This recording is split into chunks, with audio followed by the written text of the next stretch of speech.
Hi friends. நம்ம வாழ்க்கையில் நிறைய அனுபவங்களை பார்த்துருப்போம், உண்மை சம்பவங்களை நிறையா பார்த்துருப்போம். இப்போது ஒரு நடந்த உண்மை சம்பவத்தை நான் உங்களுக்கு ஷேர் பண்ணுறேன். உங்கள் கூட ஒரு ஹோமியோபதி மருத்துவர், நல்ல கைராசியான டாக்டர். அவர் எல்லாருக்கும் தெரிஞ்சவங்க. அவங்கள பார்க்குறதுக்காக கணவன் மனைவி நாங்கள் 2 பேருமே போயிருந்தோம். போயிட்டு நாங்கள் எங்களுக்கு டோக்கன் கொடுத்தாங்க. அதை வாங்கிட்டு உக்காந்துட்டு இருந்தோம். அந்த மருத்துவமனைக்கு முன்னாடி வராண்டாவில் கிரானைட் கல் போட்ட திண்ணை பா வடிவத்தில் போட்டிருந்தாங்க. அங்கே நாங்கள் உட்காந்துட்டு இருந்தோம். சரி, எங்கள் பக்கத்தில் எங்கள் டோக்கன் வர வரைக்கும் நாங்கள் உட்காந்துட்ருக்கோம். எங்கள் பக்கத்தில் எங்களுக்கு முன்னாடி ஒருத்தர் வந்திருக்கார். அவர் எங்கேருந்து வந்திருக்காருன்னா, அந்த ஒசூர் சைட்லேருந்து வந்திருக்கார். அவர் அரசாங்கத்தில் ஒரு உயர் அதிகாரியாக இருந்திருப்பார். நல்ல சஃபாரி சூட் போட்டு ஜீப்பில் தான் வந்திருந்தார். என்ன பிரச்சனை அப்படின்னா, ரொம்ப நேரமாக அவர் விக்கல் எடுத்துக்கிட்டே இருந்தது. அவருக்கு விக்கல் எடுத்துக்கிட்டே இருந்தது. இது ரொம்ப நேரமாக நான் கவனிக்கலை. ஏதோ சரி அப்படின்னு சொல்லிட்டு பார்த்தா ஒரு 10 நிமிஷமாக அவர் விக்கல் எடுத்துக்கிட்டே இருக்குது. அப்புறம் தான் எனக்கே ஒரு உறுத்தல் வந்து அவர்கிட்ட கேட்டேன், என்ன சார் இது, இவ்வளோ நேரமாக உங்களுக்கு ஏன் விக்கல் வந்துக்கிட்டே இருக்குது, நீங்கள் தண்ணி குடிக்கலாமே, அது மாதிரி குடித்தா நின்றுமே அப்படின்னு சொல்லிட்டு அவர் சொன்னார். சார், எனக்கு விக்கல் வர்றது தான் எனக்கு வந்து நோயே, அதை குணப்படுத்துறதுக்கு தான் இந்த டாக்டர்கிட்டே வந்திருக்கேன்னார். அடடா, என்ன சார் இது இப்படி சொல்கிறீங்க, டாக்டர் என்ன சொன்னாங்க? ஒரு டோஸ் மருந்து கொடுத்துருக்காங்க, வெயிட் பண்ண சொல்லியிருக்காங்க. இது எத்தனை நாளாக சார் இருக்குது? 1 வாரமாக இருக்குது அப்படின்னார். எனக்கு ரொம்ப அதிர்ச்சி. 1 வாரமாக விக்கல் இருக்குன்னா அந்த உடம்பு என்ன பண்ணும், எப்படி தாங்கும் அப்படின்னு எனக்கு ஒரே அதிர்ச்சி. அவர்கிட்ட கேட்டேன் நான், சார் என்னது 1 வாரமாக இப்படி இருக்குன்றீங்களே, நீங்கள் ஏதாவது முயற்சி பண்ணிங்களா, சிகிச்சை எடுத்தீங்களா, என்ன பண்ணீங்க? சார், நான் போகாத டாக்டர் இல்லை சார், எல்லா டாக்டரும் பார்த்துட்டு கடைசியாக ஹோமியோபதிக்கு வந்திருக்கேன்னார். சரி, என்ன பண்ணீங்க அப்படின்னா, இங்கே கூட இருக்கிறவங்கெல்லாம் நிறைய ஐடியாலாம் சொன்னாங்க சார். அந்த பாலித்தீன் கவரை போட்டு கட்டிக்கோங்க, டைட்டாக கட்டிக்கோங்க, கொஞ்சம் நேரம் மூச்சு பிடிச்சிங்கன்னா நின்றுடும், அப்படி இப்படி அது மாதிரி நிறைய ஐடியாக்கள்லாம் கேட்டோம் சார். அப்போவும் நிற்கலை. விக்கல் எடுத்து எடுத்து எடுத்து தாங்க முடியாமல் மயக்கம் போட்டு கூட நான் கீழே விழுந்துட்டேன் அப்படிலாம் சொன்னார். அப்படிங்களா, சரி சார், அப்புறம் என்ன பண்ணீங்க? விக்கல் எடுத்து எடுத்ததில் இந்த 2 பக்கம் அல்லையில் இருக்கிற விலா எலும்பு எல்லாம் வலி எடுக்க ஆரம்பிச்சிருச்சு எனக்கு, அதுக்கும் சேர்த்து இப்போ ட்ரீட்மெண்ட் எடுக்கிற அளவுக்கு ஆயிடுச்சு சார் அப்படின்னார்.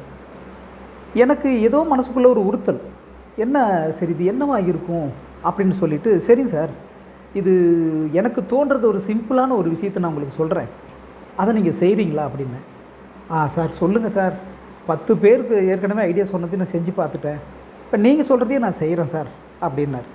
சரி, ஓகே, நான் சொல்கிற மாதிரி செய்யுங்க, இதுக்கு இது வெற்றி பெறுவதற்கு ஒரு வாய்ப்பு இருக்குது, அதை முயற்சி பண்ணி பார்க்கலாம் அப்படின்னு சொன்னேன். சரி, அவருக்கு சம்மதிச்சார். அப்போ என்ன சார் பண்ணணும் அப்படின்னார். நல்லா நெஞ்சை நிமிர்த்தி, முதுகை நல்லா நிமிர்த்தி உட்காந்து நல்லா மூச்சை இழுங்க, நல்லா முடிஞ்ச வரைக்கும் நல்லா மூச்சை இழுங்க. இழுத்த பிறகு அப்படி நிறுத்திக்கோங்க, விடக்கூடாது, நிறுத்திக்கோங்க. முடிஞ்ச வரைக்கும் தம் பிடிக்கிற வரைக்கும் பிடிச்சிட்டு, எப்போ உங்களுக்கு முடியலையோ அப்போ மெதுவாக சுவாசத்தை விடுங்க, வெளியே விடுங்க அப்படின்னு சொன்னேன். அவர் உடனே ஆரம்பித்தார் மூச்சை பிடிக்கிறான்னு. அமைதியாக இருங்க, பொறுமையாக இருங்க, அப்படி அர்ஜென்ட்டெல்லாம் பண்ண வேண்டாம், டைம் இருக்குது, பொறுமையாகவே பண்ணுங்கள். முதல்ல காலை எடுத்து சம்மணம் போட்டு, அந்த கிரானைட்டு கல் தான் போட்டிருந்தாங்க, அதில் உட்காருங்க. நாங்கள் பக்கத்துலேயே தான் உட்காந்துட்ருக்கோம். அதில் நல்லா உட்காந்துட்டு ஆசுவாசப்படுத்திக்கோங்க. ஆசுவாசப்படுத்தின பிறகு நல்லா மூச்சை இழுத்து தம் பிடிக்கிற வரைக்கும் பிடிச்சிட்டு, போதுங்கிற அளவுக்கு வந்த பிறகு மெதுவாக விடுங்க சார் அப்படின்னு சொல்லிகிட்டு இருக்கும்போது எங்கள் டோக்கனுக்கு கூப்பிட்டாங்க. டாக்டர் வந்து உள்ளே கூப்பிட்டாங்க. நாங்கள் சொல்லிவிட்டு போயிட்டோம், இவர் பார்த்துக்கு வரட்டும் அப்படின்ட்டு. உள்ளே போயிட்டு எங்களுக்கு ஒரு 1/4 மணி நேரம், ஒரு 20 நிமிஷம் இருக்கும். டாக்டரை பார்த்துட்டு நாங்கள் அந்த கதவை திறந்துட்டு வெளியே வர்றோம். வெளியே வரும்போது இவர் கரெக்டாக கதவுக்கு முன்னாடி நின்றுட்டுருக்கார். என்ன சார் இங்கே நின்றுட்டுருக்கீங்க, நான் சொன்னது செய்யலையா அப்படின்னு சொல்லி கேட்குறேன். கேட்டோன்னே அவர் சொன்னார், சார் நான் செஞ்சேன், எனக்கு விக்கல் நின்றுச்சு அப்படின்னார். எங்களுக்கு ஒரே ஆச்சரியம், என்ன சார் சொல்கிறீங்க, வாங்க தானே வாங்க, ஃபஸ்ட்டு வாசலை விட்டு இந்த பக்கம் வந்துடலான்னு சொல்லிட்டு வந்து பழைய இடத்துலேயே வந்து உட்காந்த பிறகு கேட்டோம், சார் என்ன சார் என்ன பண்ணீங்க? நீங்கள் சொன்னபடி மூச்சை இழுத்து கொஞ்சம் கொஞ்சமாக வெளியில் ரிலீஸ் பண்ணோம் சார். விக்கல் நின்றுச்சு அப்படின்னாரு. இது என்ன சார் விஷயம்னு அவர் எங்கிட்ட கேட்குறாரு. இது என்ன விஷயம் சார் அப்படின்னு. அப்போ நான் சொன்னேன், சார் நுரையீரல் வந்து சுருங்கி விரியறது தான் நமக்கு இயல்பாக நடக்கிறது. உங்களுக்கு விரியும் போது இருந்தது, சுருங்கினது மறுபடியும் ரிலீஸே ஆகலை. ஒரு வாரமாக உங்கள் நுரையீரல் சுருங்கினபடியே இருந்திருக்கு.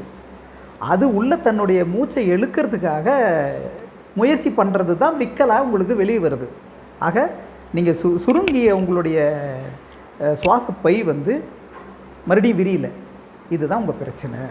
இப்போ நீங்கள் மூச்சை நல்லா டைட்டாக உள்ள இழுத்த உடனே அந்த சுருங்கி இருந்த நுரையீரல் டக்குன்னு வந்து விரிஞ்சிருச்சு, பழைய நிலைமைக்கு வந்துருச்சு சார் அப்படின்னு சொன்னோன்னா ஒரே சந்தோஷம். சார் யாருமே இதை நிறுத்த முடியல சார், ஒரு வாரமாக நான் பட்ட கஷ்டம் கொஞ்ச நெஞ்சம் இல்லை, இப்படி கொஞ்ச நேரத்தில் இப்படி ரெடி ஆகிடுச்சு அப்படின்னு சொல்லி அவர் சொன்னார். சரி சார், இப்போ நீங்கள் வீட்டுக்கு போகிறீங்க, அங்கே போய் ஏதாவது ஆச்சுன்னா என்ன சார் பண்ணுறதுன்னாரு. இதே பயிற்சியை செய்யுங்க, திரும்ப திரும்ப செய்யுங்க, சும்மாவே டெய்லி செய்யுங்க.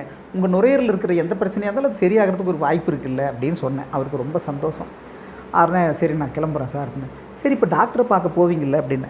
ஆமாம் சார், டாக்டரை போய் பார்க்க தான் போகிறேன்னாரு. சரி போயிட்டு இதை வந்து பரவாயில்லைங்க, நீங்கள் மருந்து கொடுத்ததெல்லாம் கொஞ்சம் நல்லாயிருக்கு அப்படின்ற மாதிரி சொல்லிக்கோங்க. இந்த விஷயம் நாங்கள் ஒருத்தர் ஐடியா சொன்னார், அதெல்லாம் போய் நீங்கள் சொல்லிகிட்டு இருக்க வேண்டாம். அவங்கக்கிட்ட வந்து மருந்து எதாவது கொடுத்தாங்கன்னா கூட அதையும் வச்சுக்கோங்க, ஏன்னா அதுவும் உங்களுக்கு சப்போர்ட்டாக இருக்கும் அப்படின்னு சொல்லிவிட்டு அவர்கிட்ட நாங்கள் விடை பெற்றோம். ஆக எவ்வளோ பெரிய ஒரு பிரச்சனையாக இருந்தாலும் பொறுமையாக அதை கொஞ்சம் யோசித்து செஞ்சோம்னா அதுக்கும் ஒரு விடை இருக்கும் நம்மக்கிட்டே. அதனால தான் நாங்கள் இதை வந்து நேரில் பார்த்த அனுபவம், அதனால தான் உங்கள்கிட்ட ஷேர் பண்ணிக்கிட்டோம் ஃப்ரெண்ட்ஸ். ஓகே, அடுத்த வீடியோவில் சந்திப்போம். பாய்.